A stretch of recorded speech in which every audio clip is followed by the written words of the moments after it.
Time to do some sketchy shit.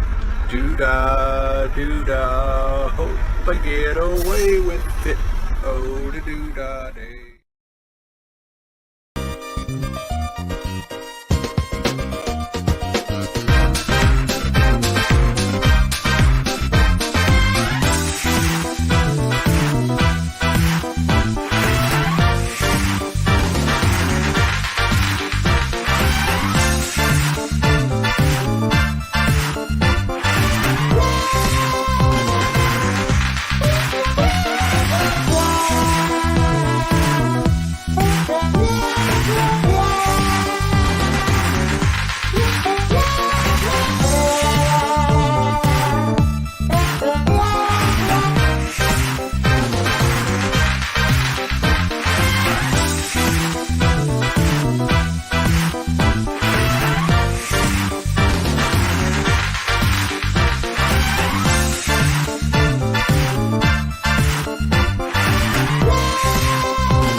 Hi there, folks. My name's Dan Hollifield, and welcome to Last Man Standing, the show where about a third of the viewers are only watching to see how long I can stay awake. And if I remember to turn the show off sometime this week, that's okay. Retirement is effectively really oddly, I'm losing track of a coherent sleep schedule. Some days I will wake up really early, and some days I will sleep until almost dark. I have not got it aligned yet, but I'm working on it. I'm working on it. Not fully retired yet. I still have 1 day left to work in mid-February. Right now, I'm on my last paid vacation, and I'm enjoying it immensely. Getting a lot of stuff done, which admittedly it's not as much stuff as I need to get done, but I'm getting there. We'll make the adjustments and figure these things out as time goes by. And with me tonight, I got Donna. If I can get the mouse down there and click. Hello, sweetie. Hello. How you doing? I'm doing fine. Well, good, good. Uncle Carl did behave on stupid I o'clock. saw that. That's I'm surprised. He stayed up till midnight. Whoa. I'm surprised he stayed up that late too. I'm surprised the cats didn't come and graphically hurt him to bed with sharpened claws and whatnot. But Hey, Michaela. oh, Michaela's here.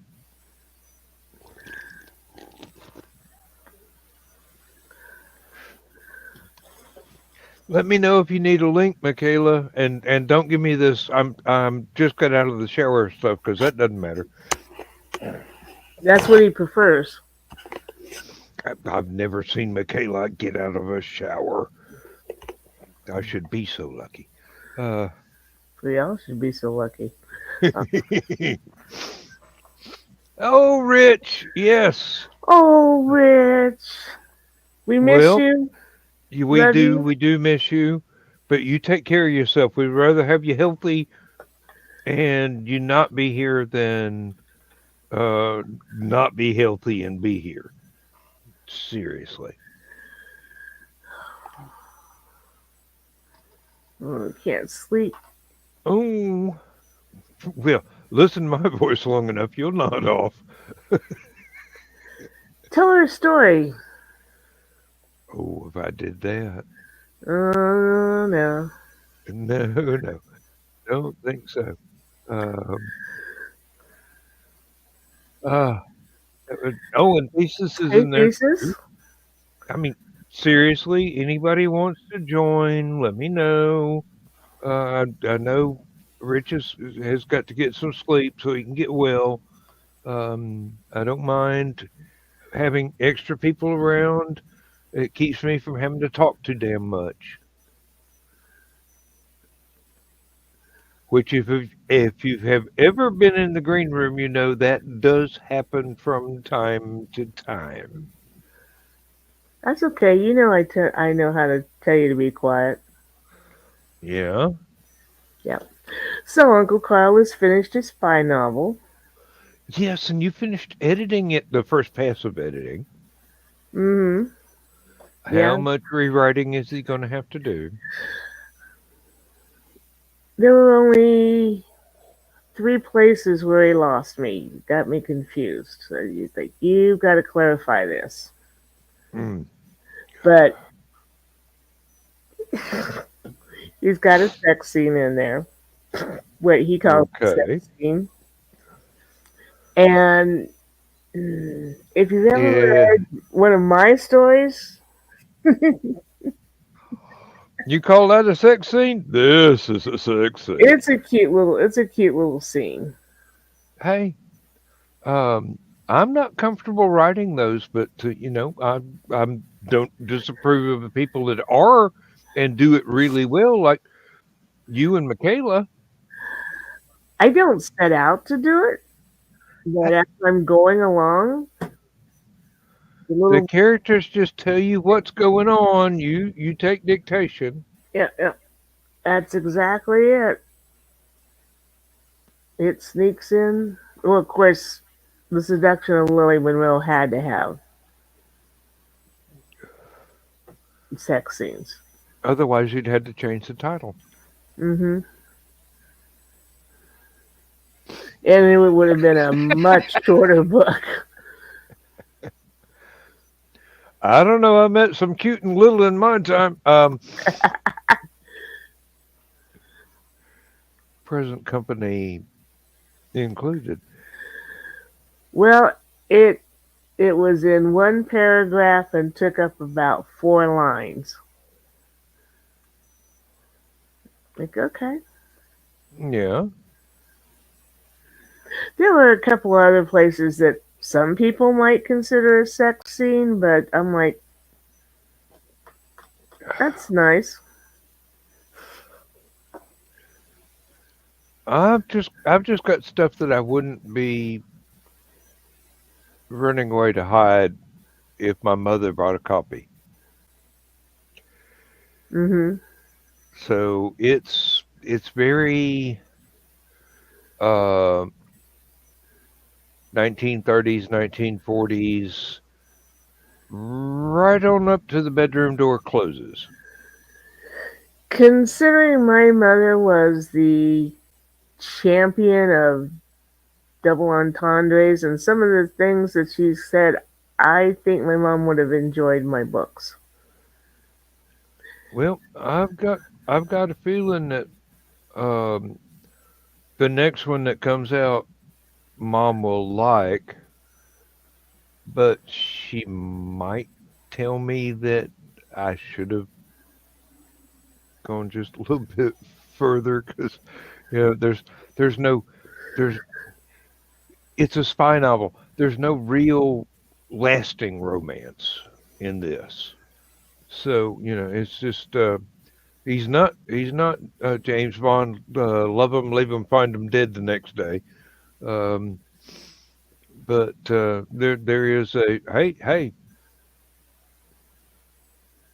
and things proceed from that point. Mm-hmm. Yes, thesis. I'm not one of those to put in a sex scene just to put in a sex scene. No, no, it's got to be part of the character development. It's got to be necessary to the plot, or at Mm-hmm. least necessary for those two characters to be believable. Mm-hmm. It might not have anything to do with the plot, but if it doesn't make the characters more endearing to the reader, Yeah. um,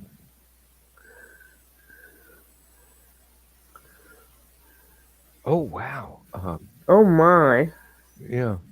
Read the If a next mother one though. buys, yeah, I know. Uh, Oh, how often we do things like that. oh yes, indeed. And Michaela's got some news.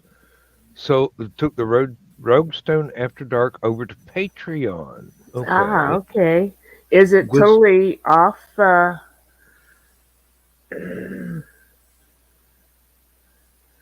got a bookmark so I don't have to remember. the read by subscription? Yeah. I can't remember the name of that one either, but Michaela can tell us. Uh, Vela. Vela. Vela, yes, Vela. Thank you. Um, Thanks, Rich. Okay, it's still on Vela, but you can it's get it's on Patreon too. Okay. okay. That's great. That is Cool. absolutely great.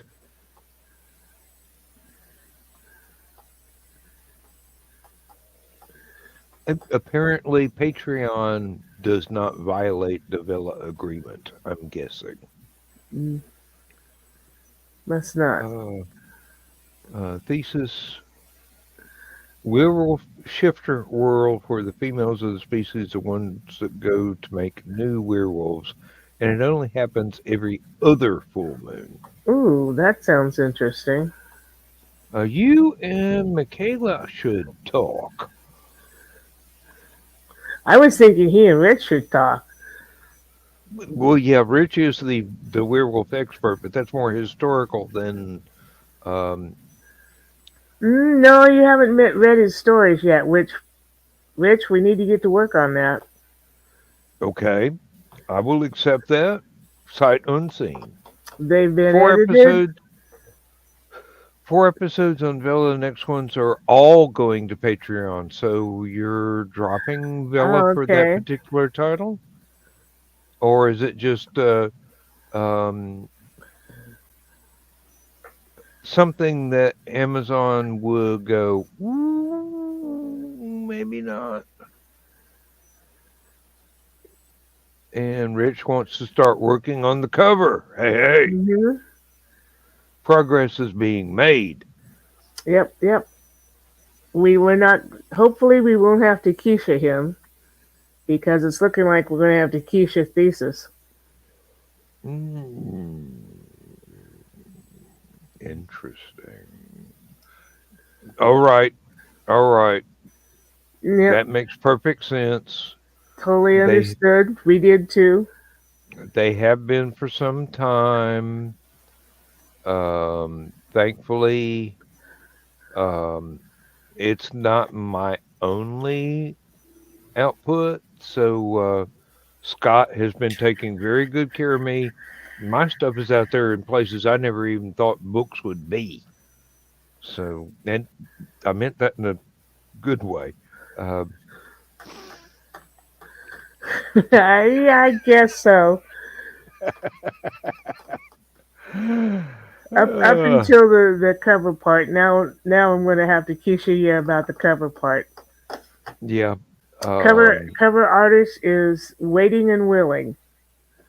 well, right now he's probably going to bed, but not right this minute.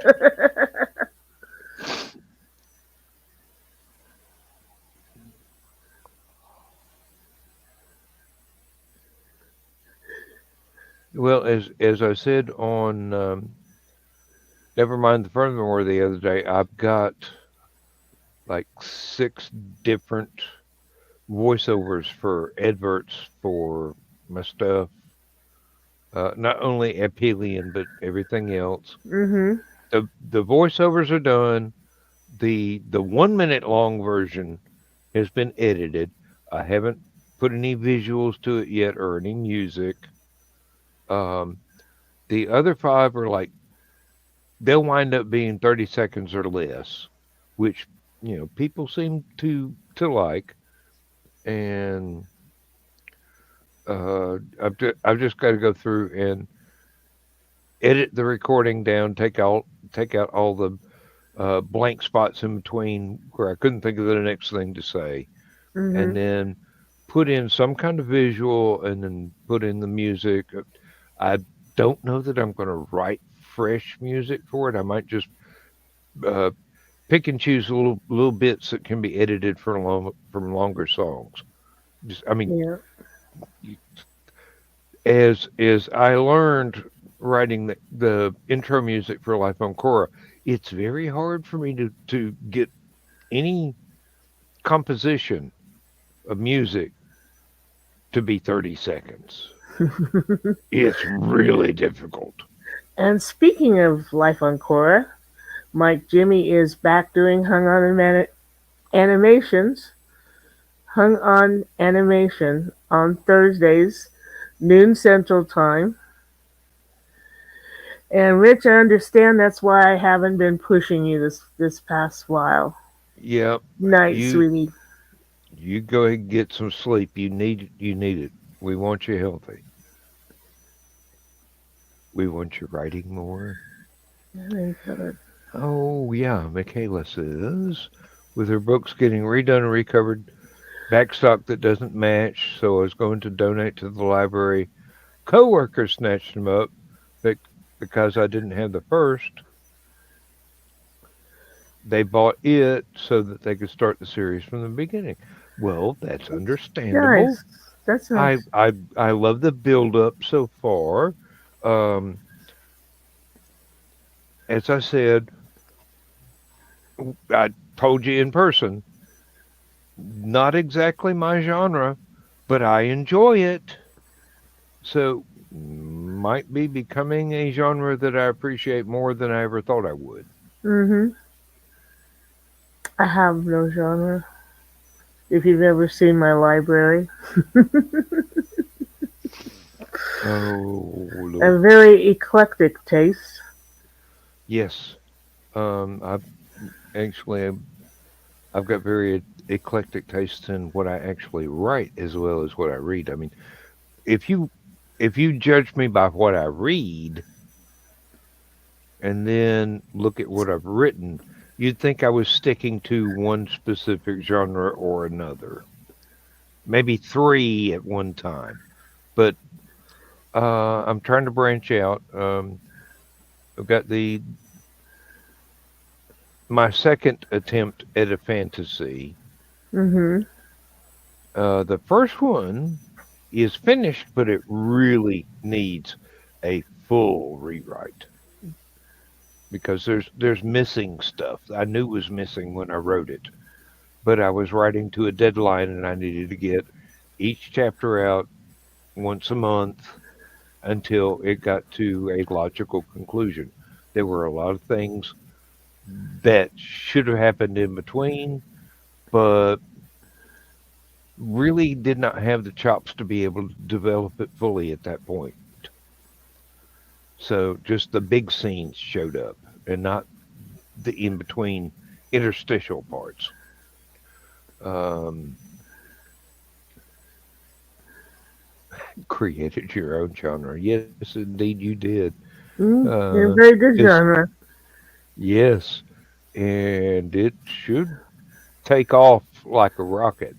Now the question is, and here comes the Keisha move, when's book 5 coming out? The fans never stop demanding more, do they?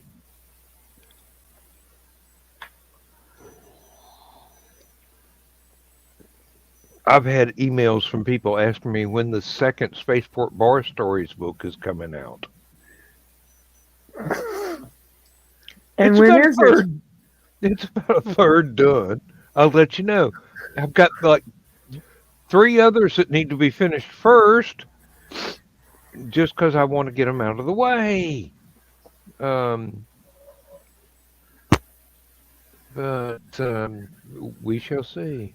And then after that, if my publisher has his way, we will get in contact with a bunch of the other writers in the Spaceport Bar series from online and put an anthology of all of their connected works to my Spaceport Bar out Mm-hmm. there as a book, which I'd really like to see, but I can't get in touch with all of them. It was like almost 30 years in the making, some of this stuff, and some of them have disappeared. I can't, Yeah, I, they I tend to don't do have that on current you. email addresses. Um, there are at least 3 guys that I don't have the faintest idea how to get in contact with them anymore. I have tried. Their Mm-hmm. old email addresses don't work. And without them signing a release and telling my publisher where to send the check, it can't happen. They can't. I can't include their stories. No, there's about 8 or 10 that I have been able to get in touch with, and they go, anytime you're ready, let's roll. So let's Nice, see. Michaela. Lexi's editing book 5. Just got the blurb done. Think she sent it to Carl. And so it should be out by Valentine's, which is very appropriate. Nice. Yeah, I have another one coming out in April, but I haven't decided if it's going to be the next one in the Hunter's Ridge series, a poetry book, or something else.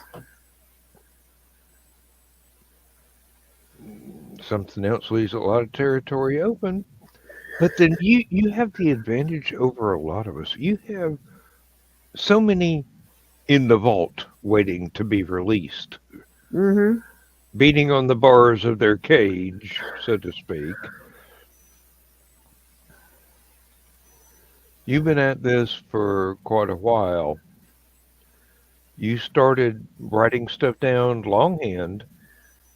Mm-hmm. You I started, wrote my first Man from Uncle story when I was a freshman in high school. And actually, I kind of started before then because in 7th grade, I think, the for English, the teacher had us keeping a journal. Mine was all lies. I mean, you know, that's stories I made up. but it was what was going through your head at the time, so it was still a Hmm. journal. Um, Working behind the scenes on the web page on NDCD. That's always a good Oh thing. Yes. yeah.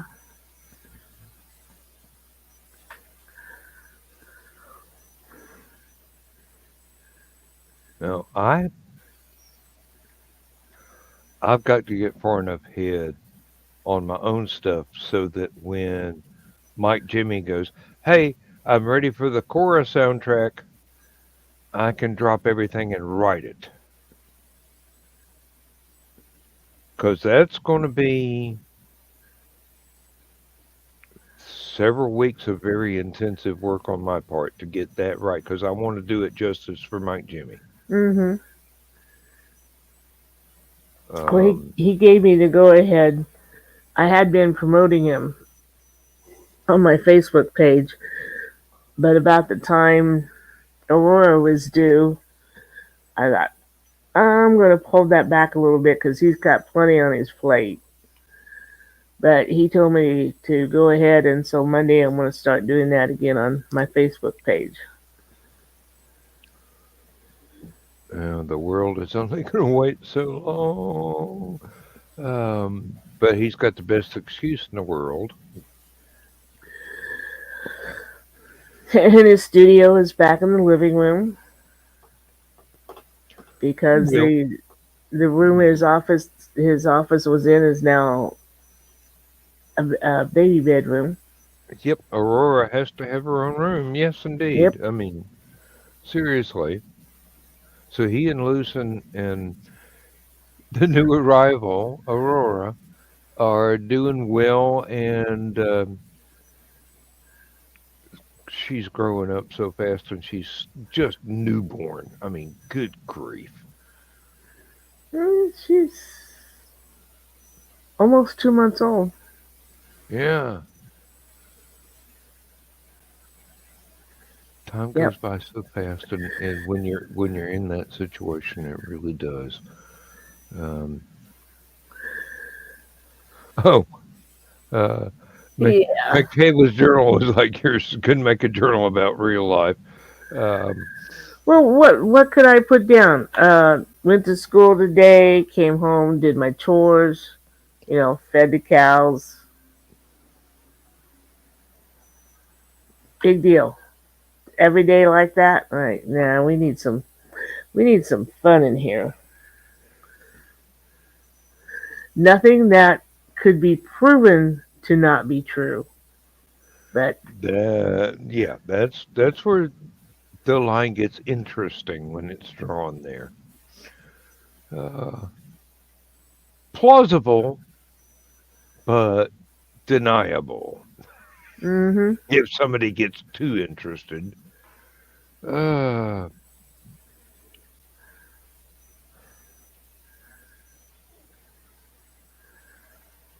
heavens.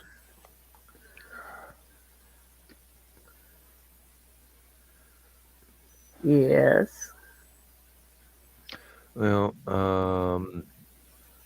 Lindsay has decided it's going to be too cold in the morning for either of us to go out and jump start her car so she can go to church.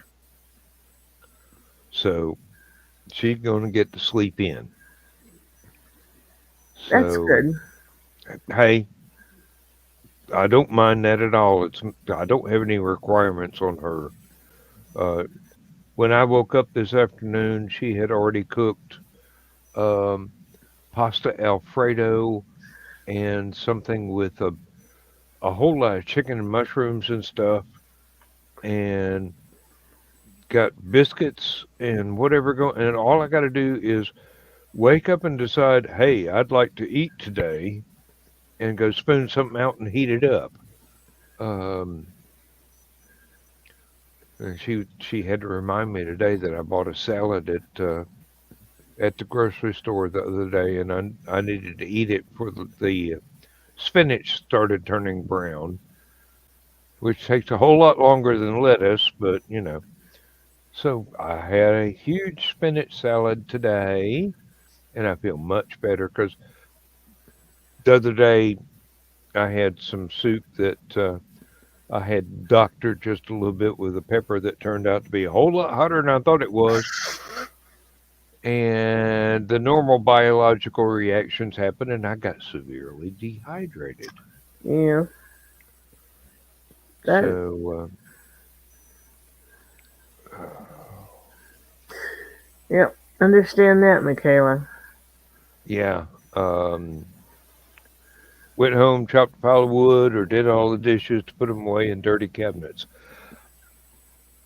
Okay, sorry. Cabinets. Who am I to say anything? I've lived as a bachelor several times in my life. The cabinets did not get cleaned on a regular basis. The best I could do was dust the plates when I got them out.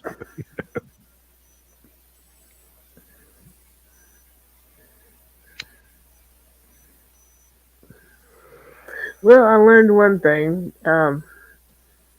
Not too long after when we had 7 cats, not too long after they were all gone, opened the silverware door to find unwanted little pieces of mouse excrement. Ooh dear.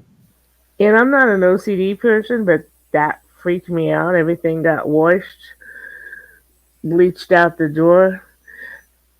And then I had this brilliant idea, and I went and bought Rubbermaid containers. And now everything that's in drawers is in Rubbermaid containers, so that nothing can get into them. I got a they usually use it for clothes. It's about yay tall and yay big. That has the bigger things like ladles with long handles and stuff that are too big to go in the drawers. Yeah, That solved that because I didn't have any place to put them before that. And like, well, this will work. yeah. Um, it's amazing what you can do when you have the right motivation. And Hmm. keeping mice away from your stuff Is is a a big pretty good motor. motivation. Yeah, yeah. Have you seen those containers that you put sandwiches in to take for you when you take your lunchbox? Yeah, I have two of those, and I have these little ladles about that's only about that big, and then I have tongs that are only about that big. And I put ladles in one and the tongs in the other. Works really well. yeah, it is a good idea.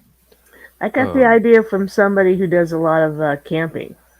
They said they do that for their camping stuff. And I'm like, that would work in a kitchen too.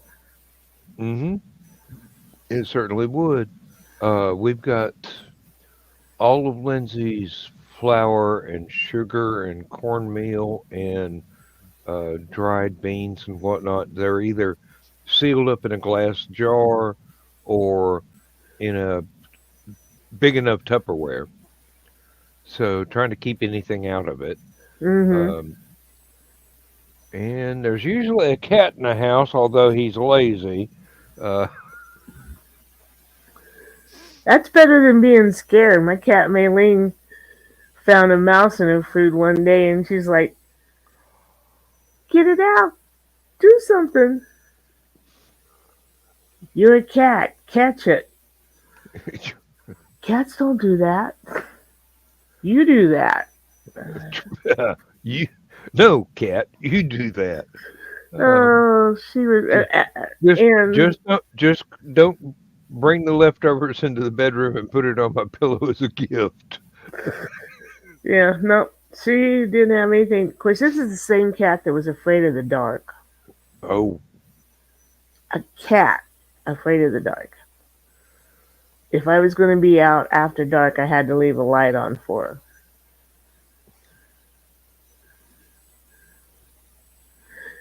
Remember the clapper?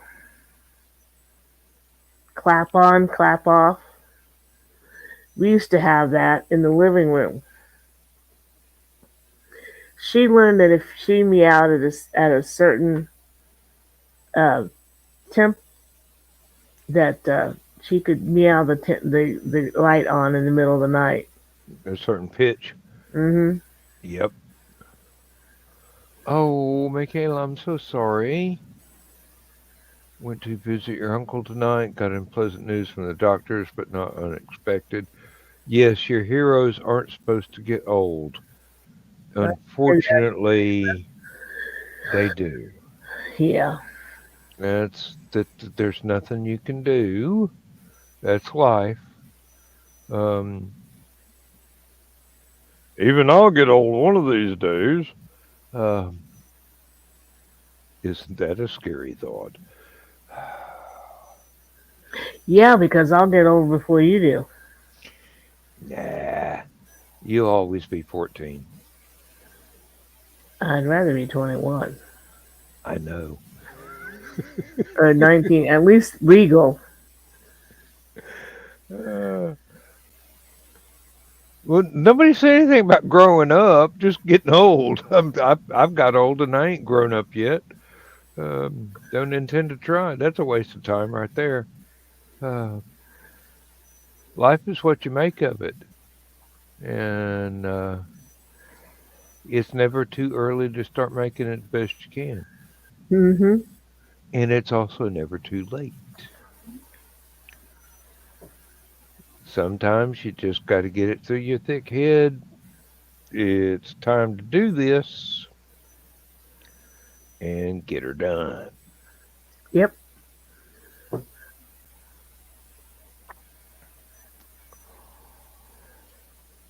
I'm already worried about after this next renewal of my driver's license, they might not let me have another one.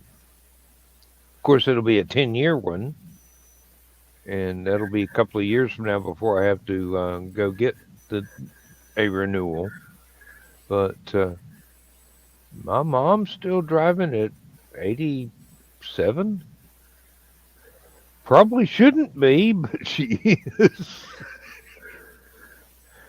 Oh, that woman frightens freight trains. Uh, get out of my way, I'm turning. And the train stops. Uh, I force of had, nature, that woman is. I had an aunt who, even in her younger days, drove down the middle of the road, even if it was a 4-lane highway.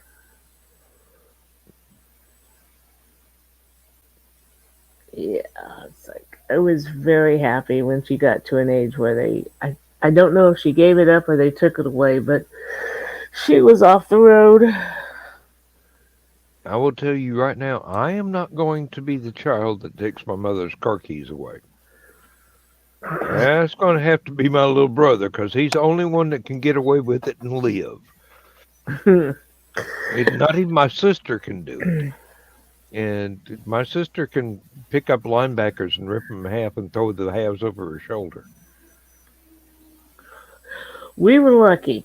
Mom went on her 80th birthday, took her driver's test, passed it, got a new license, and then said, I'm selling the van to one of the grandkids because I shouldn't be driving anymore. And it wasn't so much that she couldn't drive, but she was starting to have trouble with her shoulders. Yeah. She was afraid that if there was some reason that she'd have to react quickly, that she wouldn't be able to turn the wheel quick enough to avoid an accident.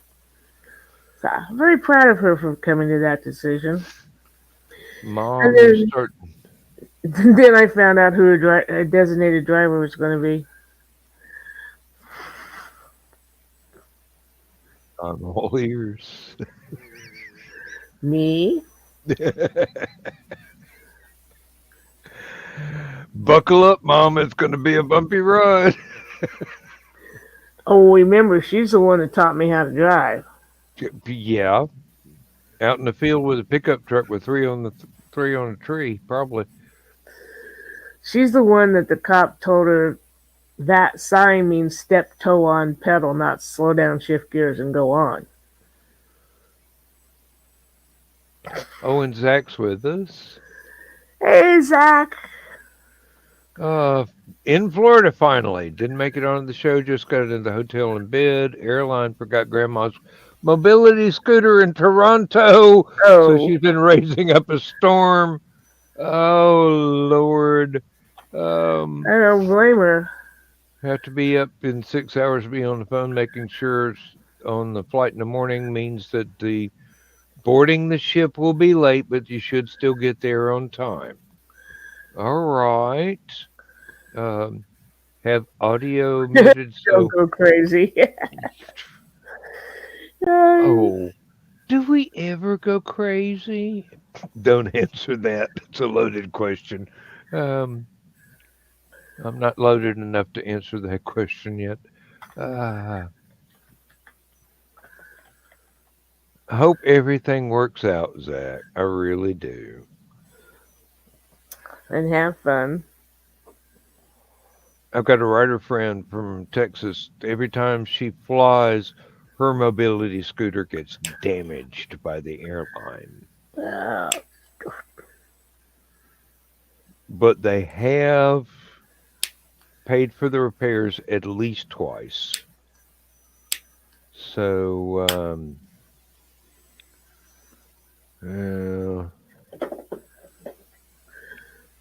But she's kind of like you, Donna. She's one of those goddesses that is a force of nature that nobody better get in their way.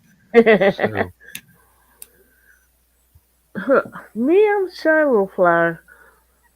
mhm. Yeah, tell that to somebody that ain't met you. I am perfectly fine I until won't you disagree with that statement, but until you do something wrong. fortunately, that line I have yet to cross. Well, technically, I did. I did say no, but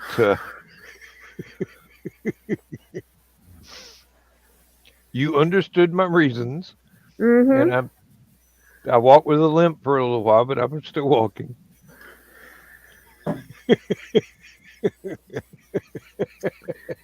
You almost owed me a keyboard.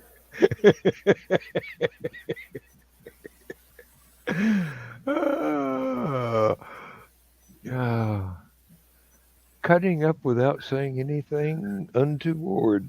That's good, Dan. Try and keep that up.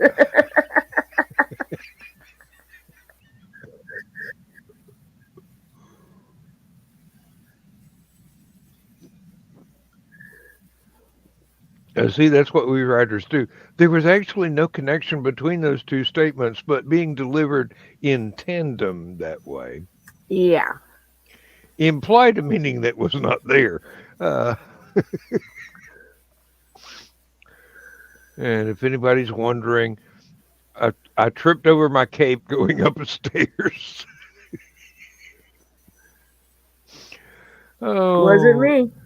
I know you were nowhere near there at the time. Um, I have decided that I won't be taking the boots with the spurs from now on.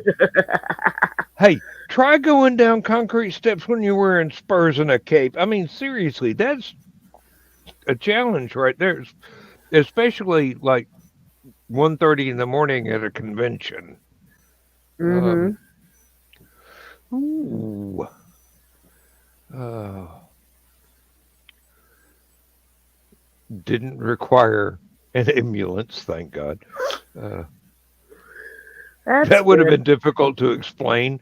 Why is he wearing a cape and cowboy boots with spurs and a whip? Um, not even going to go there. Not even going to go there. It was I I it don't was a think it was a party at a con. I mean, seriously. Um, I was gonna say I think the ER folks have seen it all. I don't think they go, oh, this one's got spurs on. you are not cutting my boots off. Those are my best boots.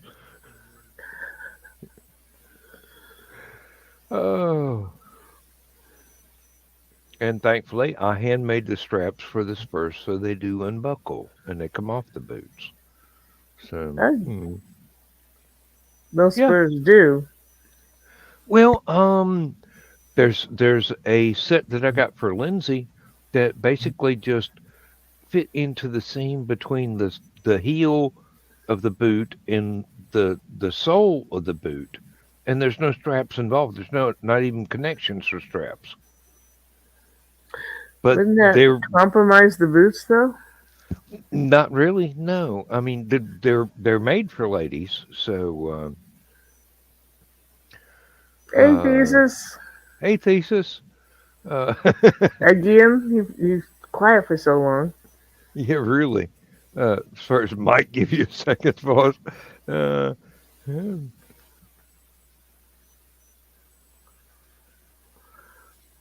well, they were actually labeled and sold in the tech shop as ladies' spurs. So I don't know if that's because they thought a lady wouldn't want to have the strap-on spurs, but These ladies have no problem with strap-ons. so not touching that line, my dear. Not the green room. But when I got the ones for my boots, they were just the spurs themselves. They didn't have straps. Mhm. So I had to make the ones for myself. I mean, they had the attachments for straps, but they Mhm. didn't have the straps included. So I had to make them myself, which is one of the things that got me even more practiced at um, making holsters and Sam Brown belts and things like that. Um, oh, he's quiet because he's trying to make a new countdown timer for his stream. The one that comes with StreamYard is boring. Doing something more custom. I understand completely. Um, I have been told that sometimes I click the start broadcast button a little too late, and when Totally it miss finally sketchy goes shit. live, it doesn't. It chops out the first bit of the first video. So I may re-edit that to include a few seconds of a countdown timer or something else entirely, just Mhm. to get that cut off. So I don't think you would need the whole 20. Just 10 would probably do it. I probably wouldn't need more than about five, actually. Just looking back at when I've woken up and gone, what did I do last night? And rewatched the video. Um, no, it's either I learned to hit the button at the right part of the countdown, or I wait for a count of five after the show goes live and then hit the sketchy shit video. But whichever one works, we'll figure it out. Yeah, It and the says reason, it said the stream was live, but it still didn't show all of the sketchy shit video. yeah. Uh, Now the reason I was interested in doing leather work was because Lindsay and I were doing steampunk conventions, Mhm. and I had to make a lot of my own costume stuff. First time that I came in with the Sam Brown belt and the holster that I made, people were asking me to make stuff for them. I'm going, are you kidding? This is so easy. Can you tie a knot? Can you tie your shoelaces? You can do this. And they're just freaking out because they wanted to give me buckets of money. And I'm going, I would be cheating you. Really? Um, Well, some of us are lazy and we would prefer just to throw money at you rather than do it ourselves. I have come to appreciate that point of view more and more as time goes by.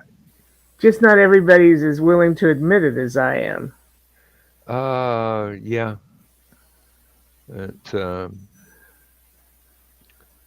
I've got to admit, I was there with a bunch of highly professional crafters. And just because they didn't have something that I made in their repertoire, I would hate to take money away from them if they were willing to add something like that to their repertoire because it would have been much, much better than what I could make. Mhm. But, and also, I was just having fun making sure that I had what I wanted for the costume that I had. You know, I'm I'm used to making something out of nothing. Grew up on a farm. If you can't afford to buy it, find some scrap and build it. Yep. You know that just as well as I do, if not better. Um, Sometimes you just got to improvise. And when the improvisation actually looks good, that's a bonus. I'm surprised I was able to say improvisation without stuttering that time.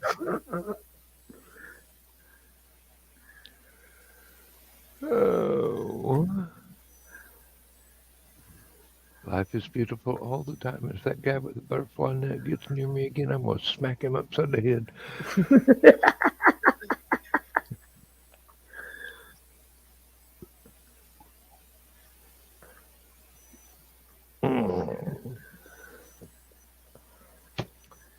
Now, personal news. As I have said, I have one day in mid February that I have to go back to work. I intend to put in a full day's work. No, let me rephrase that. I intend to be there for the entire 8.5 hours. I don't know how much work I'm going to be willing to do.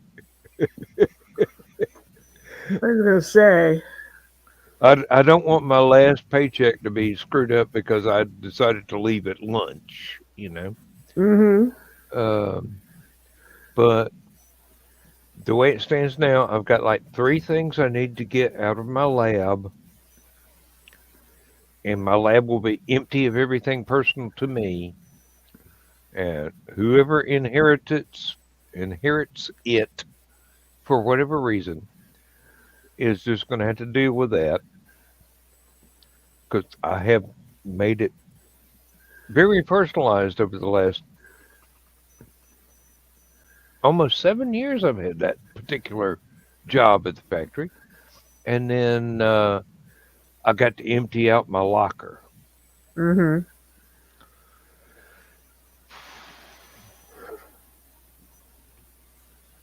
Gonna need a forklift. Uh, Emptying out my lab, it took me 2 trips with a forklift with a pallet on the forks, piled up with boxes of stuff, out to the parking lot to where I could walk it over to the van and load it up.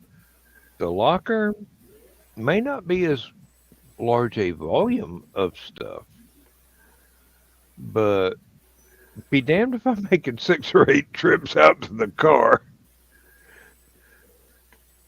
I will hijack a forklift and get a pallet and go out to the factory floor and put my stuff on it and then go all the way around to out the warehouse and to the parking lot. Um,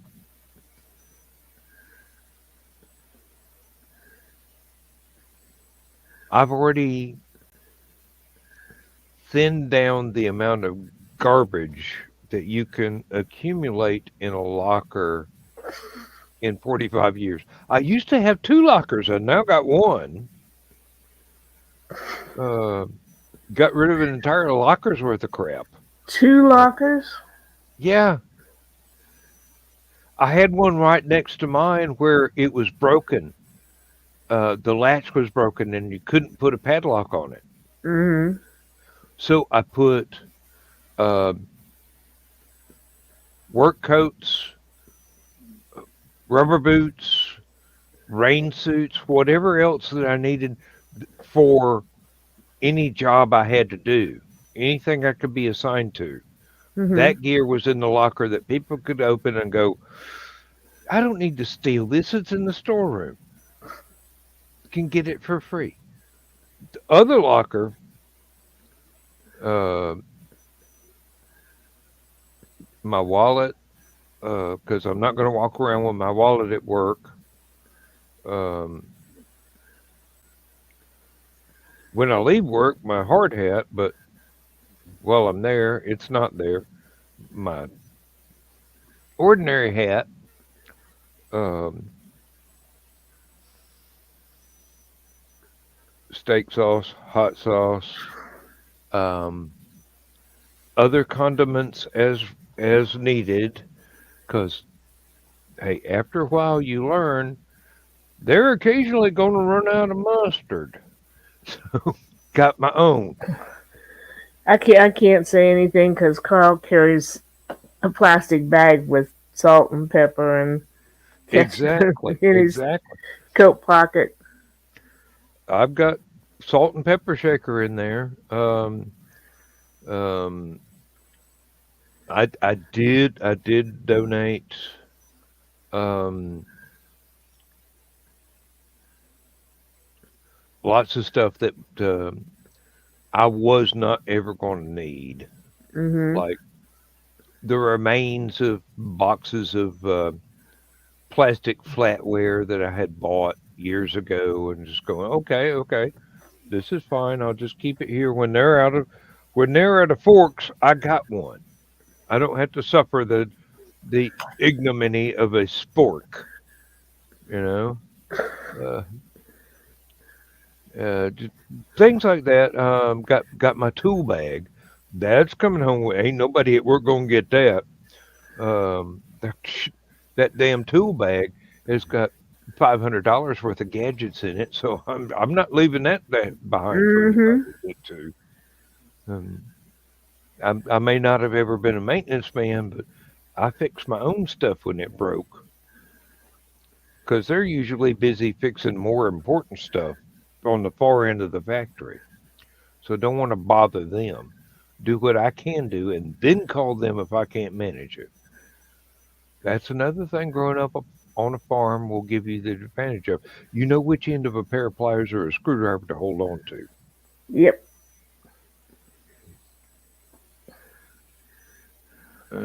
That's yeah. That'll take me at least one trip with a forklift because I'm not toting all that shit out by hand.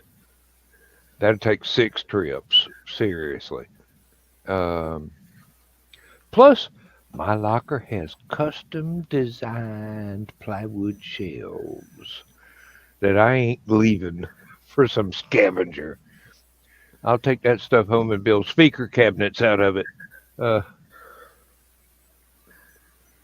Of And course, I'll paint it up where it looks good, but talking about knowing how to fix things. I'm married a town boy. First time we had plumbing problems, shall we say. I'm waiting for him to fix it. His idea is fixing it is calling a plumber, and I'm like, you call people to do this sort of thing? Because, at home, Papa would always fix things. hmm Yeah. And now a friend of mine is learning, lived in apartments the last 30 years. For some reason, decided they needed to get a house. that's an education right there. And I'm I'm sitting here thinking, who's going to fix things around the house? Who's going to mow the lawn because he's disabled? He can't do that. hmm Who's going to do this, that? And then I thought, not my circus, not my monkeys.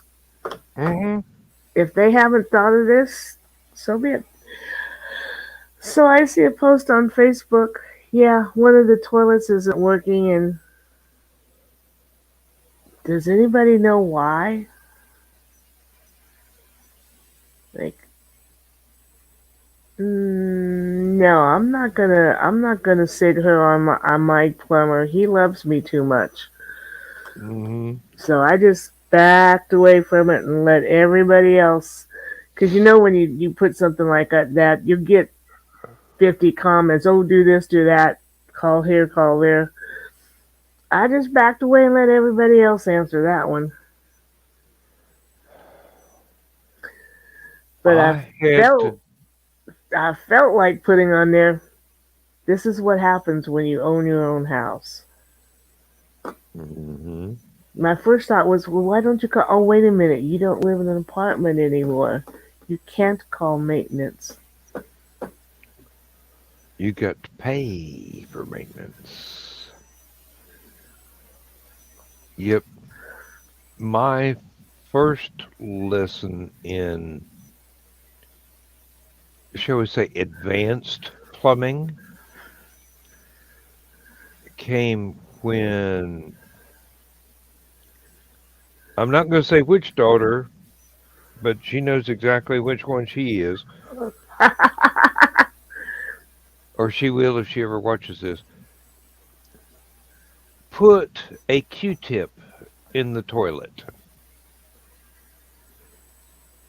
Okay. Blocked up the entire thing. One Q-tip? One Q-tip. Wow. Because it got wedged in a pipe that was too small for a Q-tip to go down Oh. lengthways. Oh, okay. So I had to figure out where the blockage was, take a saw to the thankfully PVC pipe, get it out of the way really quickly, clean everything up, and then seal it back together again with something better than duct tape, actual PVC pipe fitting. Mm-hmm. And that never happened again. But not because I punished her, it's just because she saw exactly how much work I had to do Mm-hmm. to remedy this little case of laziness instead of trash can, toilet. Um, Now you see why you used the trash can for Q-tips. Um, could have been worse. It really could have been worse. But, like I said, that was my introduction to advanced plumbing. Ordinary plumbing, I learned a little bit about on the farm. Mm-hmm. But PVC pipe, sewage drains, stuff like that, did not go wrong on the farm. There either wasn't enough PVC to make a difference, or everybody was aware of the problems that putting foreign objects down a toilet would cause.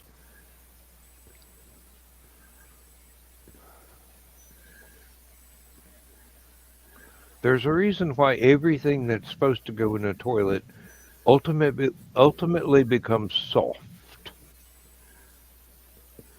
Yeah. because there's only a limited amount of water to push it along. And if it stalls out at any point in the journey, it gets expensive. Yep. I can't believe how many people who live in town or in a city puts grease down their kitchen sink. I'm like, It was it was a common thing when I was in college too. now, having grown up on um, a septic system and being taught you don't do that, I still follow the making sure every bit of grease or detritus is off my plates before and they say you can, with this thing you can put your pans in the dishwasher without rinsing them and they'll come out clean. Yeah, they'll come out clean, but that stuff's going to get down in your dishwasher and pretty soon you're Sooner going to or have. later, sooner or later, the dishwasher drain is going to go. Oh, Mm-hmm. sorry. Nope. That's one reason why I am glad that I grew up with pets, because you pour hot grease over a bowl of dog food and take it out of the dog, they think they are in high heaven. A cat will too, but you've got to make sure it's not a huge amount because cats are Mm-hmm. smaller. Mm-hmm. Yeah, we There's didn't. there's We going to didn't. be a blockage either way. You just don't want to make sure it's a huge one. We didn't. We didn't do that because Pop usually ate all the grease. Yeah, well, You know, he'd go out and pick up dandelion greens and smother them with hot grease, hot bacon grease, or whatever mom been frying. yeah. My mom used to make something she called a killed salad, and it was um, spinach and lettuce and um, fancy greens. Basically, one of those mixed salad bags like you'd get at a grocery store now, but Mm-hmm. it was all from the garden and chopped onions and probably uh, diced pecans and things like that. And there'd be bacon grease or ham grease in the frying pan on the stove.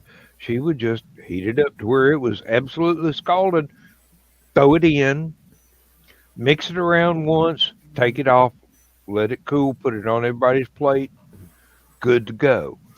And that was with a vinaigrette dressing.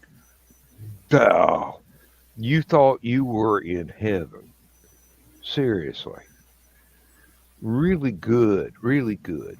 And I learned that if you can't use it on something,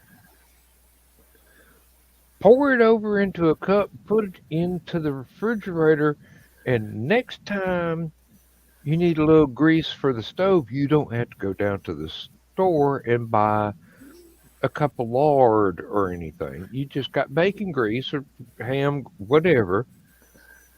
You got grease. Recycling before recycling was a thing. Well, used to be able to keep them in the metal coffee cans, but can't do that anymore. Really? Why not? No more metal coffee cans. Oh, you're right. You're right. You will melt a plastic coffee can. If you put a couple of, and I'm gonna brand name here, Bounty um, paper towels, crumpled up in the bottom because Bounty is very very thick. You can pour hot grease in there. You just can't use a bottom layer grease. No, you can't use it later, but Nope. That's one thing I was really happy about Lindsay. Um, her family raised her to take bacon drippings and whatnot, put it in a jar, a bowl, a coffee cup, whatever. Put it in the fridge for later when you needed grease for something. mm-hmm. I mean, I I have been married to women that didn't know that trick. Uh, had to buy the little bitty plunger for the kitchen sink. Oh my. Hey, uh, thankfully it was a rental place um, or a mobile home. I did sell it to somebody. My apologies to the Mexican family that bought my mobile home. Um, hey, I did my best. Uh, Now, one of the first things I had to do when I bought this house, I had to go out to the well house, take the roof off of it so I could get inside of it, leaning over, standing on my head, and redo some PVC pipes that had gotten broken so that we could have running water back in the house again. Mm-hmm. Um, this was years before Lindsay and I got together. And I'm going, okay, this is pretty simple. This is pretty fragile, but it's pretty. I see how it got broke, and then I discovered that the well water will rust if you pour a glass of water and leave it on a countertop overnight. it's got a rim of rust around the top of the water in the morning on the glass. Mm-hmm. There is so much iron in this water. So redid more plumbing, learned how to do more, put in two full house filters in the well house. That took care of the problem, but you've got to change those filters frequently, and I am lazy. You can put hot grease in a glass jar and it won't crack pieces. You can if you let it cool off a little bit before you pour it in. I mean, you can't do it just straight away. Uh, you can if you're good at rolling your saving throw, but I wouldn't Mm, trust my luck on that one. But if you let it cool off a little bit, you can go ahead and pour it in while it's still liquid, but not cool enough to solidify anymore. mm-hmm. Um, I learned a trick off of a post on Facebook. there you As go. you accumulate grease in your pan, it's it's not as hot to cook your meat, if you understand. If you've ever gone like to the Waffle House and watched your griddle cooks, how they're moving the meat around all the time and scraping the grease back, that's because the surface underneath the grease will cool down. Because the grease is there absorbing the heat. Exactly. Um, Learned that when I used to work at the Pancake House way back after high school. But I take a paper towel, kind of wad it up, put it in the corner of the pan, and then tip the pan a little bit and let the paper towel absorb all the grease. You take tongs and you can put that in a plastic coffee can hot because the paper towel doesn't let it do it. But after you've got do that and get all the grease out, then your meat starts sizzling again because your surface is hot again. hmm you can do the same thing using like a coffee mug or whatever that you're going to put in the fridge with grease in it anyway. Taking a spoon and just dipping it out, but that is time consuming. Yeah, and this doesn't take any time whatsoever. And who wants to keep hamburger grease? Well, not only hamburger, but ham, bacon, pork chops, whatever. Oh, now bacon grease you're going to want to keep. Oh yeah, I, bacon grease you want to keep. Yes. yeah, but yeah, coagulated blood takes it right up, and then the pan's hot again. You'll it'll go back to cooking really well, hmm and it doesn't take long at all. And you don't have to turn the heat back up or even higher than you should have it. Mm-hmm. Which is significant, even more on a ceramic top stove than on a gas stove, because they're a lot better than when they first come out. They do cool down faster than they used to, but still they don't turn off like a gas stove. I have thought about getting what amounts to an induction stove, a hot plate, basically. Mm-hmm. But you can't use just every kind of frying pan on there. It has to be a certain one that will take the magnetism from the induction and turn it into heat. Mm-hmm. I gather it does not work on aluminum. No, they I don't don't. know, but I don't think it does. No, they don't. I had one back when Carl and I met. Um,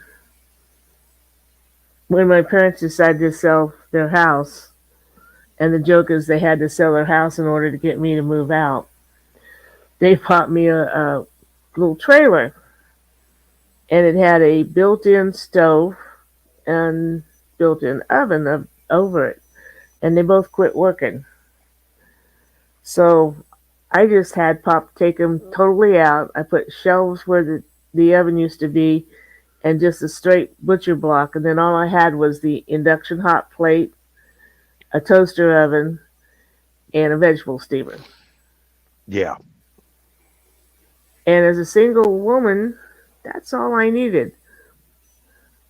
Especially as a single woman, wasn't eating supper at home a lot.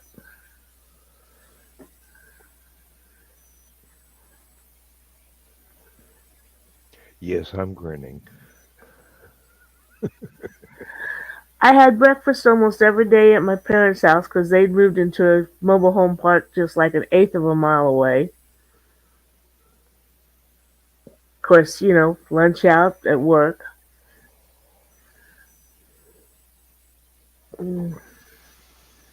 Wednesday night, my mother gave me $20 to go to the bar.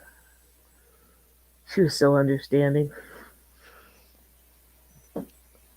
Then again, did she give you $20 to go to the bar? Or did she give you $20 to get out of the house?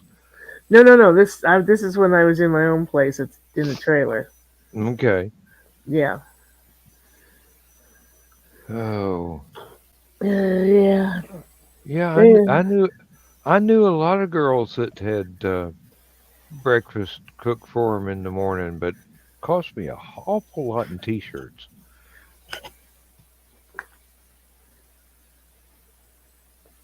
I never did understand that. Trophies. Ah. Yeah, trophies. Counting coup. Um, basically, college girl with a closet full of men's T-shirts from different bands and whatever that she didn't buy for herself. That was bragging rights.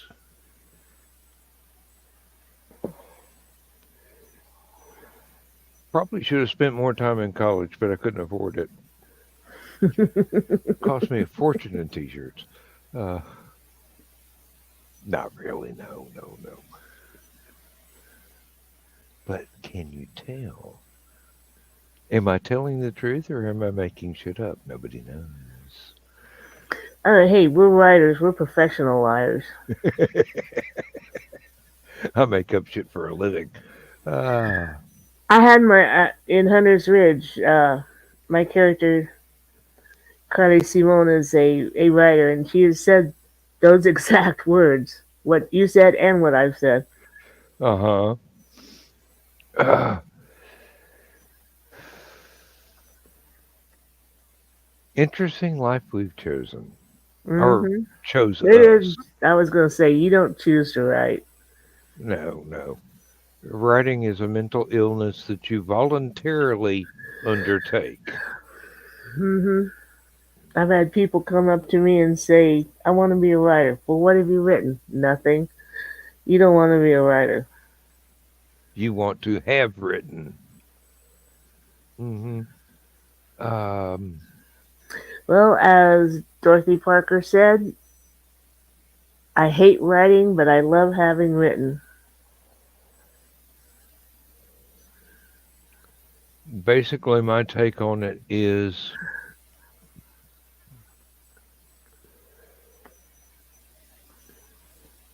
if you can't stop, if you have to write because it's the only thing keeping you sane, you're one of us. Um, but if, And sometimes it doesn't keep you sane. well, that's not always a requisite, yes, but Depends on what kind of stuff you're writing, I guess. yeah, I would hate to be a horror writer nowadays. Um, the genre has changed quite a bit. It's more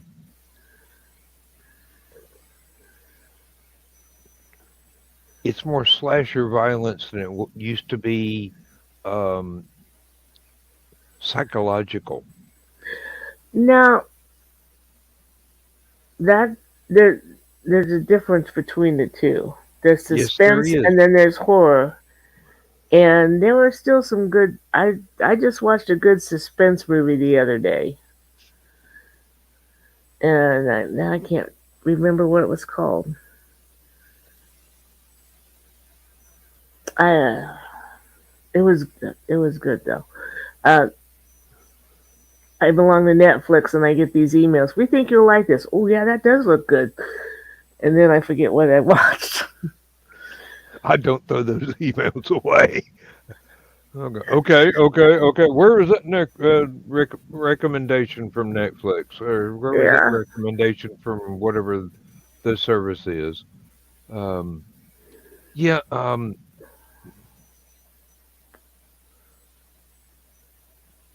I think.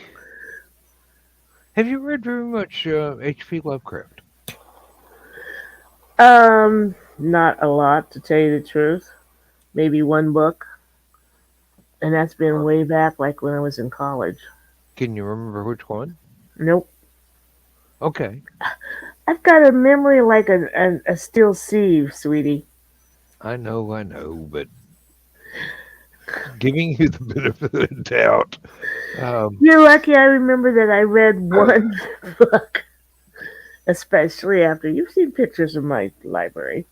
yeah, you've seen pictures of mine. Um, can't begin to tell you how many times I've read everything on those shelves except for that one little shelf where I go.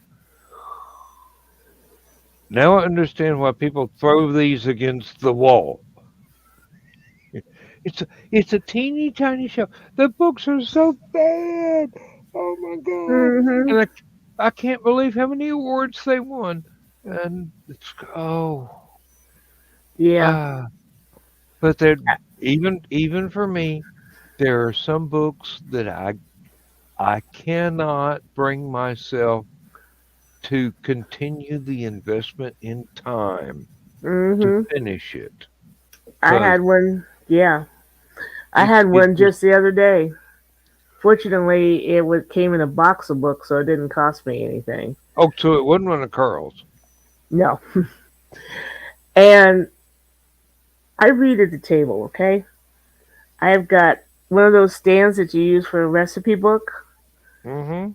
I use that. I put my book in that so it doesn't get dirty and it's held up while I'm eating. Fortunately, I have a husband who understands this, unlike what my mother did.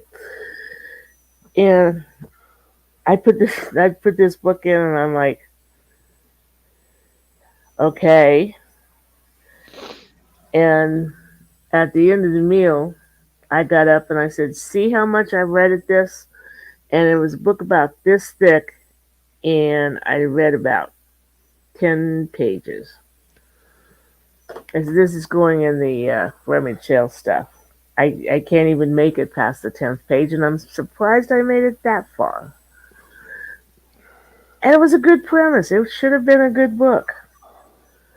Oh, there was one. It took me absolutely years to finish because it was a familiar concept. It was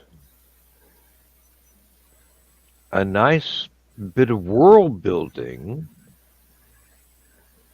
but the actual character that you were supposed to care about was such an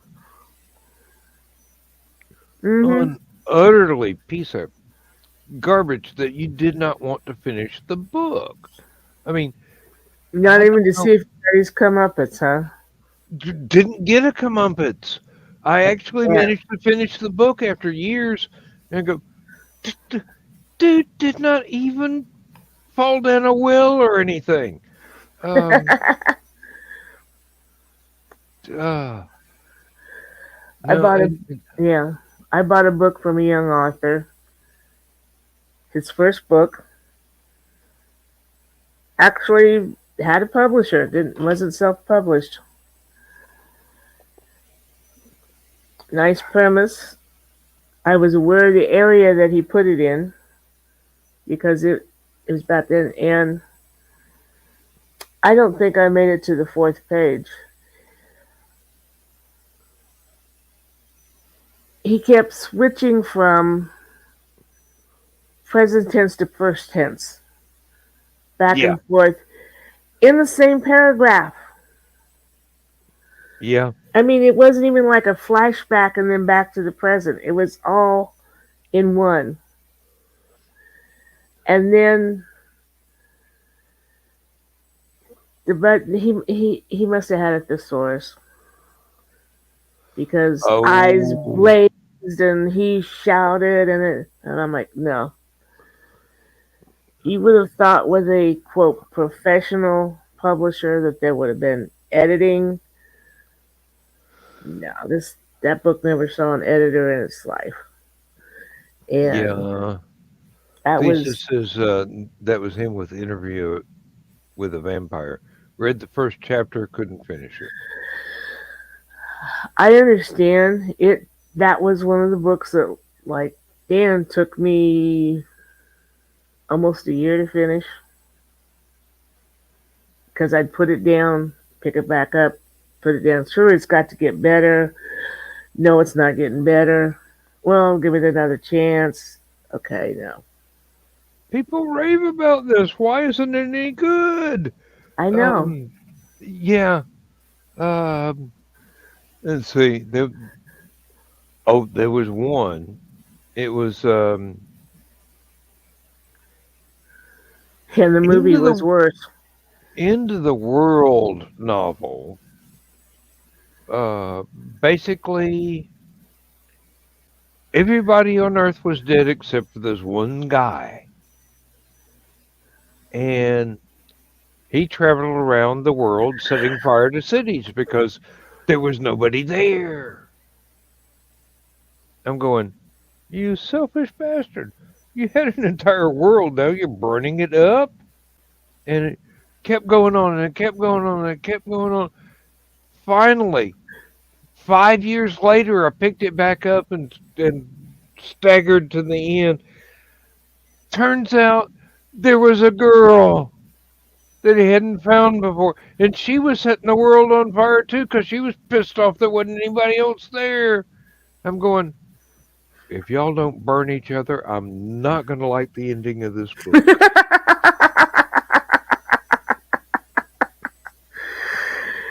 No, it turns out after all this time, and it won awards back in the 40s. Turns out it was an Adam and Eve story all along. It just it took them the entire book to get to the point,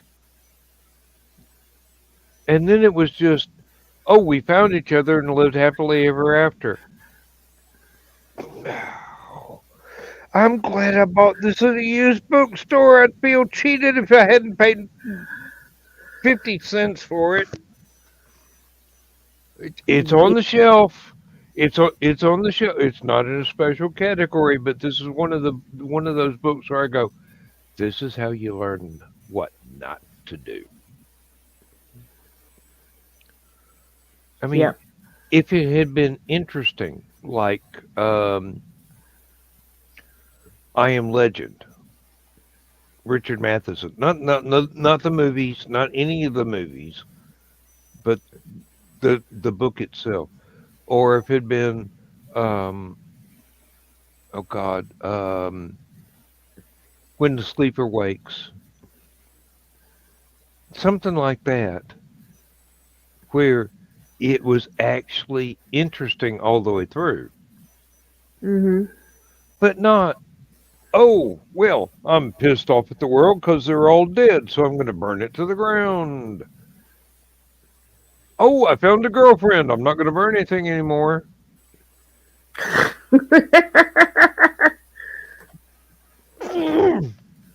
500 pages. 500 freaking pages I read. Ah, mm, waste of years of my life, not very long at a time, very short intervals I could put up with it because there are Mm-hmm. much better books out there. But just to find out that, oh, it was Adam and Eve all along. Why did you go through this enormous, highly detailed buildup of how nihilistic your hero was in order to have the entire thing undone because he finally got laid?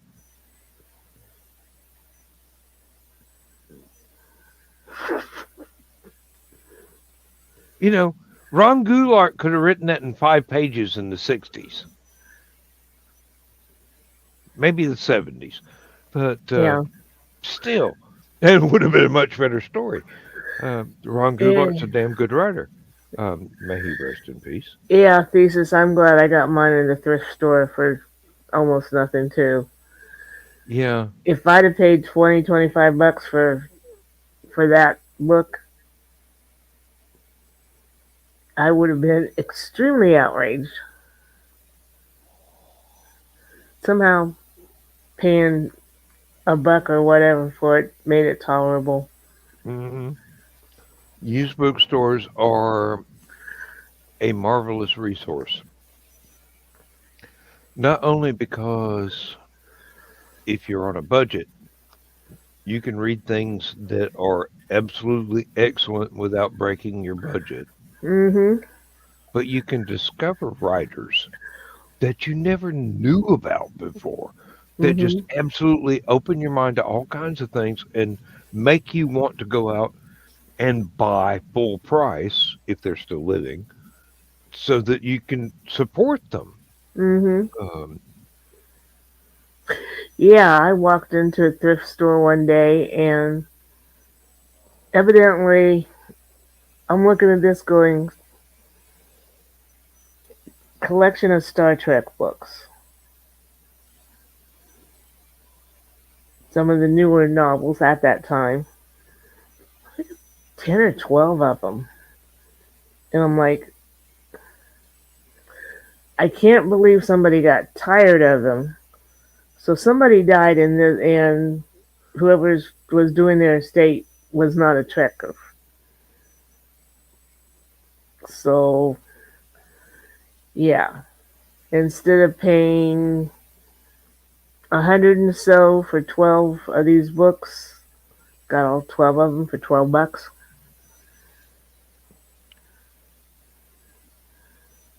You can't pass up a deal like that.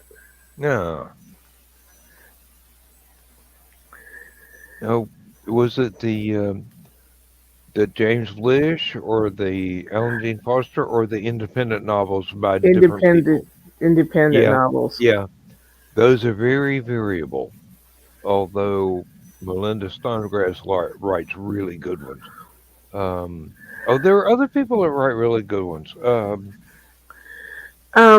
some of them I really like because although I like science fiction, I like the fiction part more than the science part. hmm And those read those read a lot better. Some of them are so into the science part of the science fiction that it bogs the story down for me.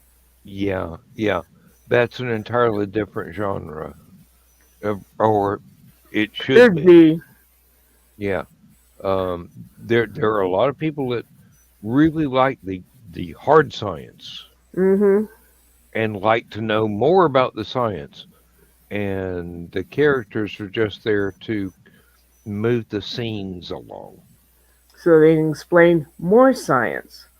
Yes, but a really good writer in that genre can do it so well that you don't care. Mm-hmm.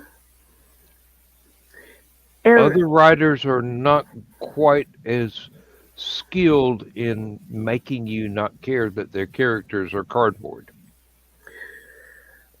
there are some in the Trek universe where their characters aren't cardboard, but there's still so much science fact or what could be science fact in their stories that I skip big bunches. Okay, they're explaining this, so I'm going to go down here and read. Okay, there's some action. Okay, now there's reading spot. I'll skip down. Okay, here's some action.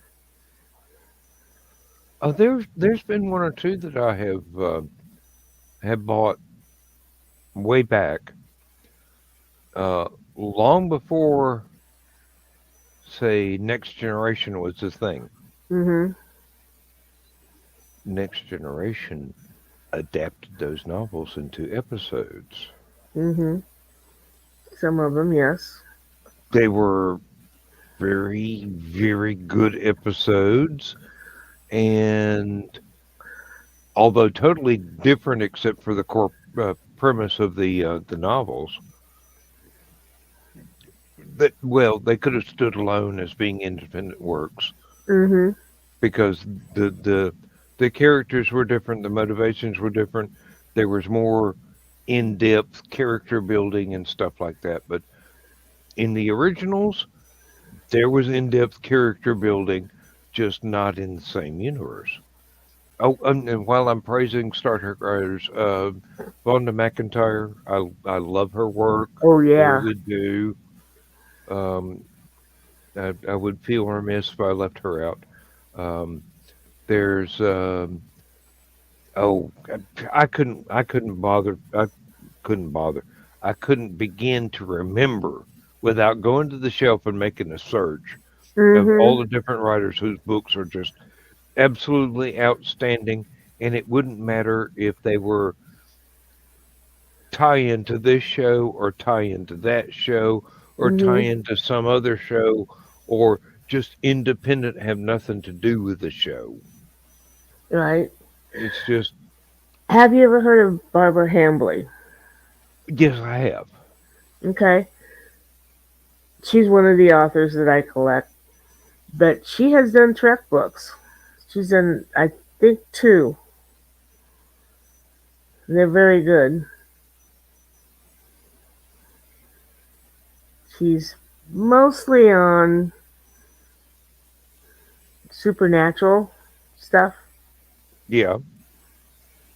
but yeah, she did really well on those books.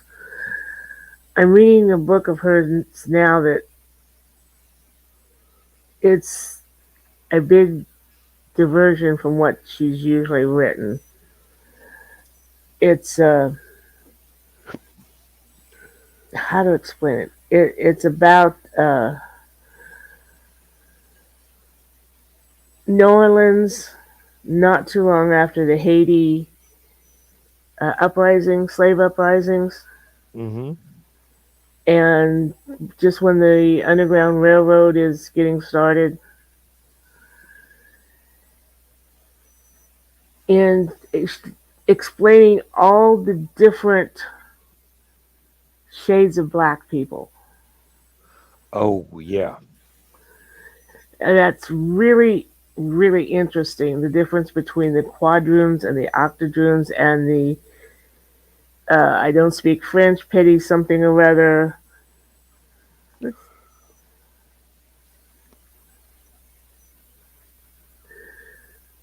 And how the main character is black, but his wife is technically white because it was her great great grandfather that was black.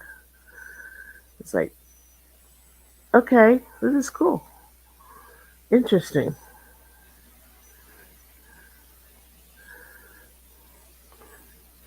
Oh.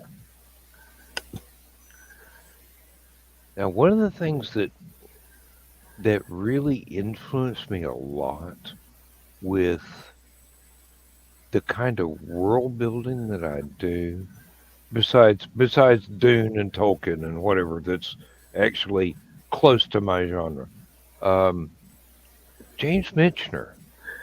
Mm-hmm. When you get these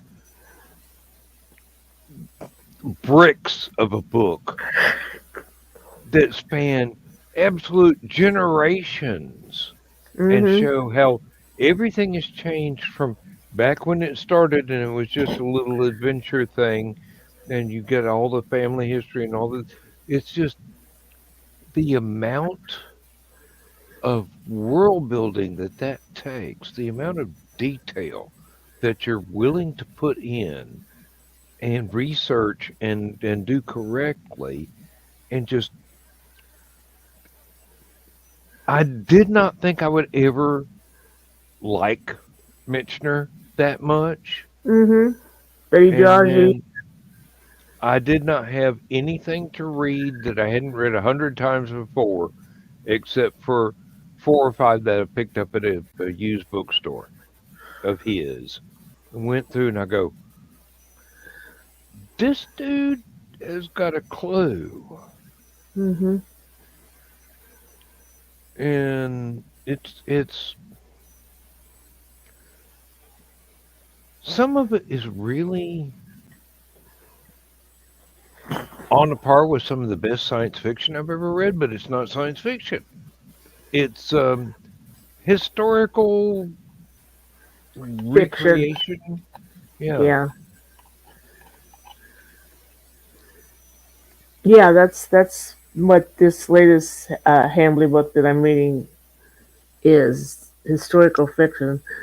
I'm very interested to see how it turns out and who else gets killed. The blood must flow. Oh yes. Oh yeah, and it's got voodoo versus Catholicism in it. Oh, that It's interesting. She's such a great writer. yeah, yeah, at all. Absolutely. Um, there's been a lot of there was a lot of books that I got sent back when I was doing book reviews, and I just opened the mailbox. There's a book in there, and I'm going, "Oh, cool! Hope I like this." And almost always turned out to be absolutely breathtaking Hmm. because it was somebody whose books I would never have thought to read, and then I read it and I find out this is really good.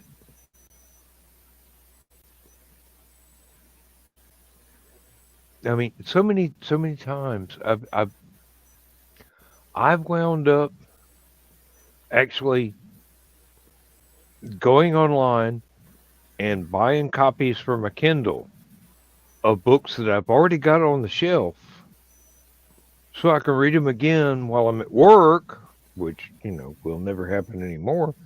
Hmm. Um, but, and then find out, hey, they've got sequels.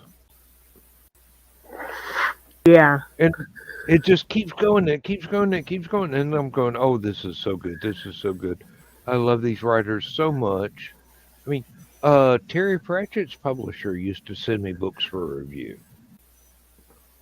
Can you imagine getting to read a brand new Discworld novel before anybody has ever seen it? I was Yeah. so I was so excited. I mean, I was literally glowing. Hey, you got to read this one. Here's my review. This is good. Go buy it. Um, that's the reason I stopped doing book reviews is because I ran out of ways to say, "Hey, this is so good. Go buy it." Hmm. Uh, Jasper Ford. I love that guy. Um, the Tuesday Next books are just outstanding, and the nursery crime books are just outstanding. Um, who else? Who else? Who else? Just the the shelf behind me is absolutely full of them. The ones that I've been sent for review because I keep those on a different shelf than the general stuff that I bought. It's just some of them are even autographed. Not the Terry Pratchett, not the Jasper Ford. The publishers sent me those, Hmm. not them. But a lot of people did send me stuff, and they autographed it. And I'm going, oh, this is precious. I am keeping this forever. My children will know. Don't sell anything off this shelf unless you get top dollar. Because I'll be dead and gone, and that shelf will still be there. Mm-hmm. But, Yeah, when both of us are gone, everything in the house is to be sold except for the library. And the library and everything in it is going to the person who's getting the house. It's a friend who often calls and says, "Can I come over and sit in your library for an hour or two?" "Oh, sure, come on over." Because she knows I don't loan my books out. You want to read my book, you come to my house and read it. I yeah. made the mistake of loaning a book out, and it was all torn up when it came back. It came back. That's a foreign experience. Um, Yeah. I'm on my fourth copy of Fred Saberhagen's Home Dracula Files because I made the mistake of loaning that to somebody and it never came back. 3 times. Well, it took about 5 years to get it back. That I was young and stupid. It was my cousin.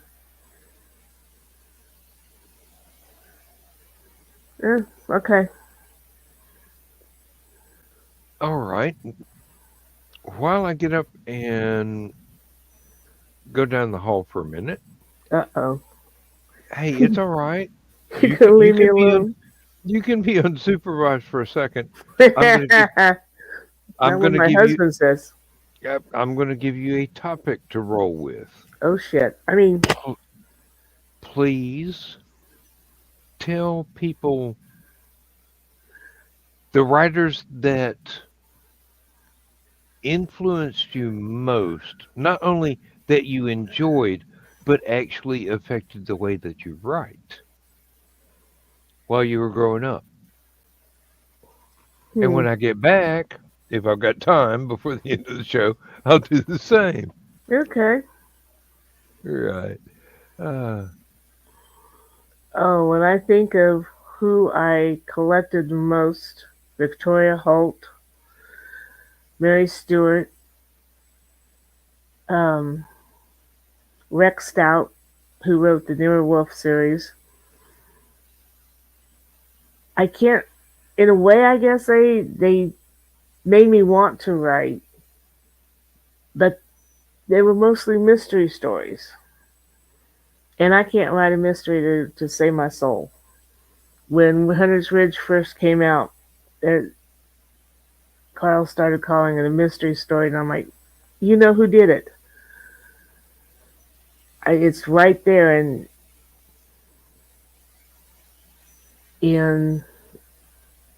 I'm not that good at keeping the secret of who did something until you figure it out. The stories are based more on how, like in Hunter's Ridge, how Carly and BJ figure it out. Um,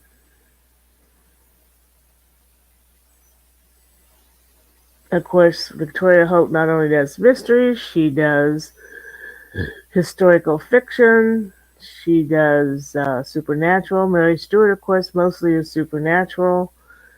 Her three best books are a trilogy about Merlin. Rex Stout, of course, Nero Wolf, big mystery. Um, Agatha Christie, mystery. Uh, what's that other one? Charlotte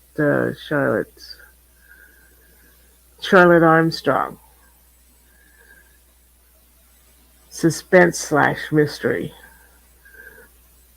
These were what I read, and like I said, I can't say that they're ones who inspired me on how to write my own stories.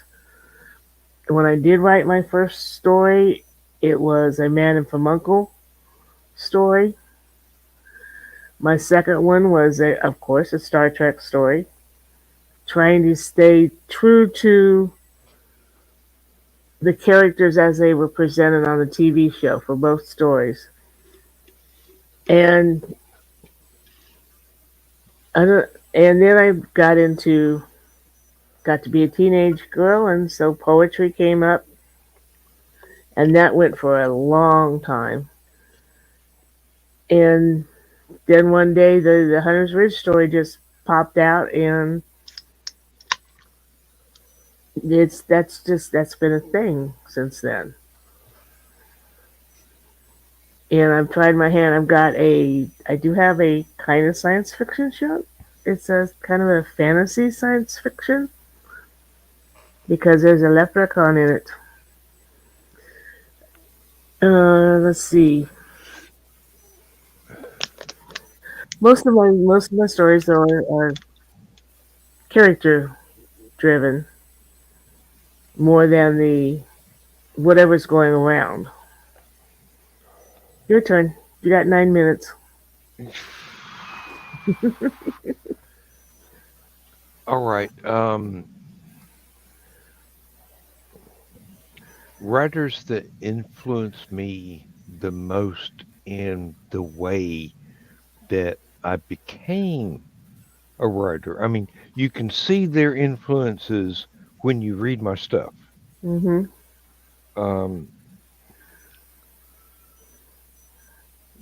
I would say Larry Niven, except just in the huge universe that he works in. Mm-hmm. And plus, some of my aliens are pretty cool. Yes, they are. I would say Keith Laumer is one of the people that I have learned the most from about how to craft a story. I won't say I'm good at it yet. I'm not up to his uh, level by any means. Fred Saberhagen, excuse me, um, with the ability to start a story from two different characters' viewpoints and have them converge in the middle. I love being able to do that. I can't pull it off 100% successfully every time. I do love to attempt it. That's a very big influence. Um, Brian Daly is just for the sheer variety of the work that he did in the few books that he put out. Um, James White with the Hospital Station series, with this, you've got continuing characters that go on and have these different things that happen, and new characters come in and advance the plot and all this other stuff. But it's not like one long soap opera. It's more like vignettes into different adventures that happen. And the thing about Keith Laumer, he said, I don't write science fiction stories. I don't write fantasy stories. I write adventure stories. And I'm going, that's my dude right there. That's what I want to do. Um, Jules Verne for the sheer scope and research of the world building. Conan Doyle for the beauty of the language from then, and somehow I don't know that we've lost it. We've just outgrown it, which seems kind of unfortunate. But um, James Blish, not only with his own independent work, but being able to adapt all the original Star Trek scripts. Mm-hmm. That taught me a lot about pacing. Um,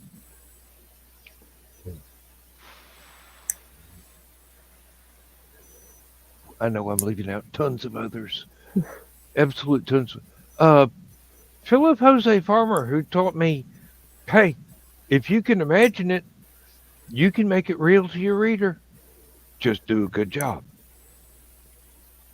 Uh,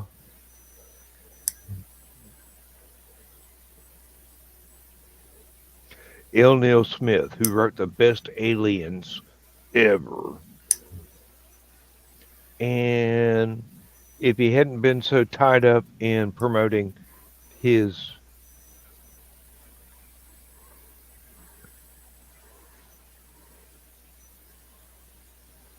pursuit of an idealized political state in the U.S. Good God, that man could write adventures like nobody's business, and his aliens were really cool, really cool. Um,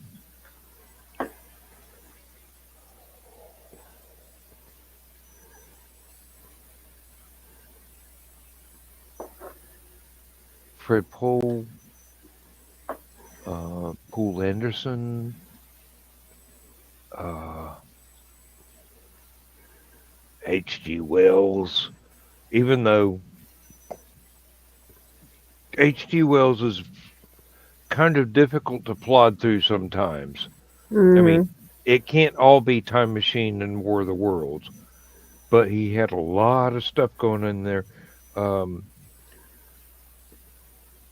Things to Come was a very long book and a very longer movie, but it had some solid stuff in there.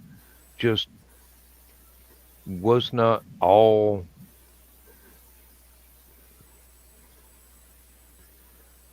Let's just say he could have done his world building a hair better in some cases. I'm not knocking him in any way, shape, or form. Absolutely love his work. Um, all of the different house writers that wrote Tom Swift Jr., Victor Appleton, and Tom Swift, the first Tom Swift, even though it has its problems with racist stereotypes in there, but that was a product of its time. If you can somehow manage to, if not forgive that, overlook it, the stories are pure adventure. Doc Savage, um, Lester Dent was one of those people that could get you into a story within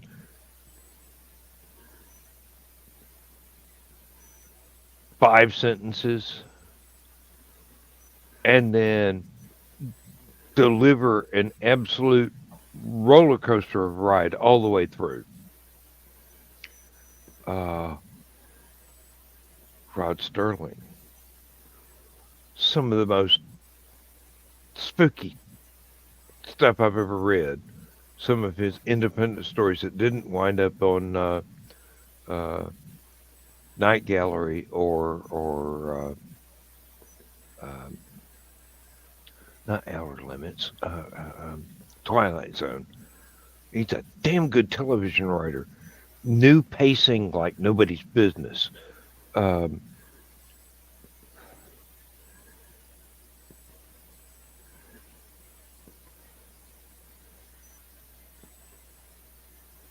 Alice Boudries. For one, there was one book Who that did he that? wrote. There was one book that he wrote that was just um, was mind boggling. Um, but it was all it was pretty much all character driven. But it had these grand sweeping concepts in there too. Mm-hmm. Um, uh, Harlan Ellison,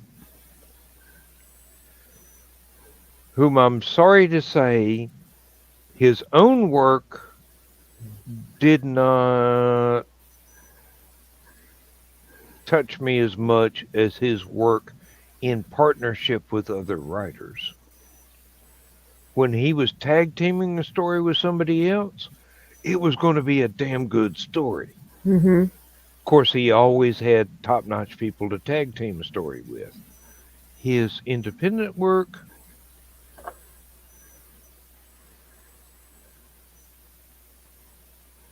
it was very poetic in places, and it was very seemed like it was rushed in places. But I wouldn't want to put the man down because he could write some amazing stuff. Um,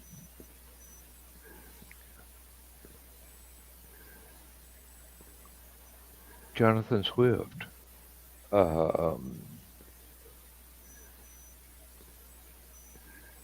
that was that going way back. Yeah, that was some good stuff. Mm-hmm. Um, one of the best books I ever read was Moby Dick, even though that's old as the hills and it's been redone so many times, and there are so many good movies out there. It's actually worth the time to sit down and read the book. Um, Defoe, Robinson Crusoe. That is a tour de force right there. Yep. That is one of the ultimate adventure stories that doesn't have anything to do with science fiction or fantasy. It's just how did this? I I wish I could survive that well in a similar situation, sort of thing. Mm-hmm. Um, Swiss Family Robinson, another good book. Now I know I'm mentioning books instead of writers because the writers' names are flowing out of my head like had holes in the Understood. back of it. But But it's time to say goodnight, Gracie. yeah, it is. All right, folks. If there's anything that we've imparted to you tonight, we hope that one of those things is the love of the written word, no matter how old or how new. There are a lot of things out there that are absolutely antiquated, but are something you should value because there is value to be had to them. Once you get over the generation gap of how old it is. Um, hell, Dante's Inferno was fun. Um, Milton's Paradise Lost was a bit of a slog, but philosophically it had some good points. Um, read everything you can get your hands on. The back of a cereal box, a candy wrapper, some book that you've never Mm-hmm. heard of before from a library, something that just absolutely just you're bored, you've got nothing else, grab a book at random. You're you're almost automatically going to get something out of it that will either tell you what to do or how to do something or how not to do something, how not what not to do. Um, there's everything out there. It's Yep. still out there. And if you can't find it, go to Project Gutenberg. They've got it, and it's free. Um, don't ignore old stuff just because it's old, just because it's outdated. Oh, old, outdated. Linsman, um, Doc Smith, yes, the pure adventure all the way through. A little bit weird from time to time, but still worth your while. Uh, Japanese anime, um, 60s cartoons. And you never can tell when you're Nope. going to pick up a lesson. And you won't even know it's a lesson until you go, oh, I remember that. I haven't thought of that since I was a kid. Let me try that and see if it. Oh my God, it works. All right, folks. We're done till Thursday night. Um, I have it on good authority. There will be a cryptid crunch tomorrow night, so I highly advise UFOs. you to tune into that. So Willow is always a good presenter for a show. Yep. Who knows? Maybe even Keisha will get a chance to pop in. That'd be good. But her kids won't let her stay the whole show. Yeah. Thank you very much, everybody, and good night, Donna. Good night, everybody that was here in the comments. Love you. Thank you for everything you said. We took it all to heart, and it was meaningful and useful. And we'll try and catch up with everybody else on a later date. Okay. Good night. Good night.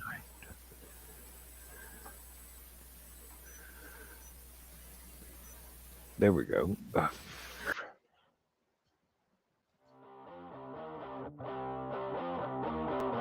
Transmission overload. System will shut down.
System will shut down. System will shut down.